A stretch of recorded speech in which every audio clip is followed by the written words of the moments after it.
The drive through the dense forest felt endless.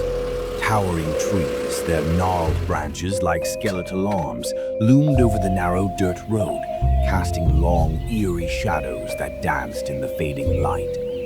As the last rays of sunlight disappeared, the forest descended into a deep, oppressive gloom. When I finally reached the cabin, the air seemed heavier, thick with a strange metallic scent. The small wooden structure looked ordinary at first, a quaint rustic getaway nestled amidst the towering trees.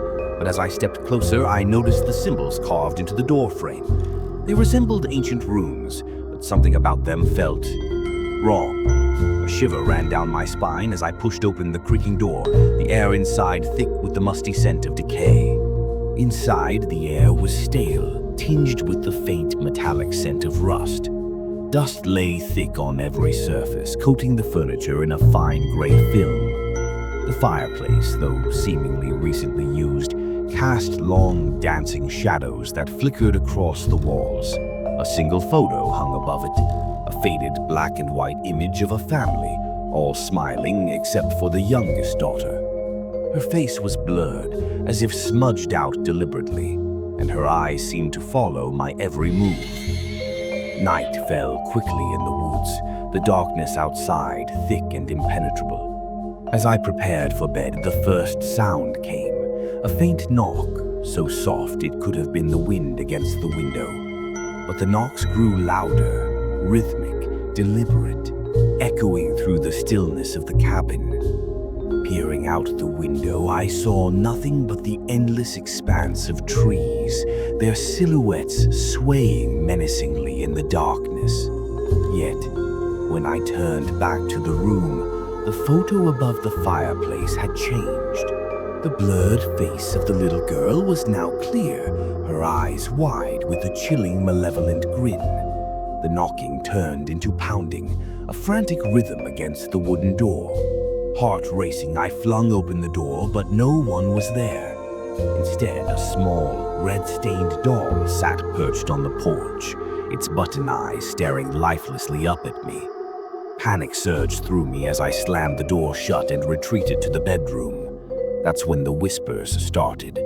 Low, guttural voices seemed to echo from every corner, speaking in a language I couldn't understand. The cabin grew colder, my breath visible in the dim light. The air crackled with a strange energy, and the shadows seemed to writhe and twist, taking on monstrous shapes. Then the floorboards creaked. Heavy footsteps moved down the hall, slow and deliberate, each step sending a tremor of fear through me. Grabbing the flashlight from my backpack, I shone it towards the doorway. A long skeletal shadow stretched across the wall, but no figure appeared. The whispers grew louder, merging into a deafening cacophony. The flashlight flickered, sputtered, and died, plunging me into suffocating darkness. In the silence that followed, I felt it, a cold, clawed hand gripping my shoulder. A voice, raspy and guttural, rasped in my ear. "You shouldn't have come." The lights flickered back on and the cabin was silent, but the door to the basement was now ajar, revealing a narrow staircase descending into pitch black. Against every instinct, I descended, flashlight in hand. The basement walls were covered in the same chilling runes as the doorframe, glowing faintly red in the dim light. In the center of the room was a circle of candles surrounding a leather-bound journal. Opening it, I found pages filled with disturbing sketches.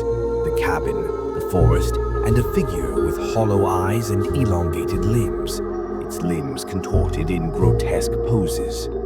Before I could process it, the candles extinguished, plunging the room into darkness. A guttural laugh echoed behind me, chilling me to the bone. Spinning around, my flashlight illuminated a figure, tall, gaunt, with skin stretched tight over its skeletal frame. It grinned, revealing rows of jagged teeth, and its eyes, hollow and black, burned with an unholy light. I bolted up the stairs, the creature's laughter echoing behind me, a chilling reminder of the horror that awaited. When I reached the door, it slammed shut on its own, locking me inside. The last thing I remember before everything went black was the creature's voice, whispering, "The cabin needs a soul, and now it has yours."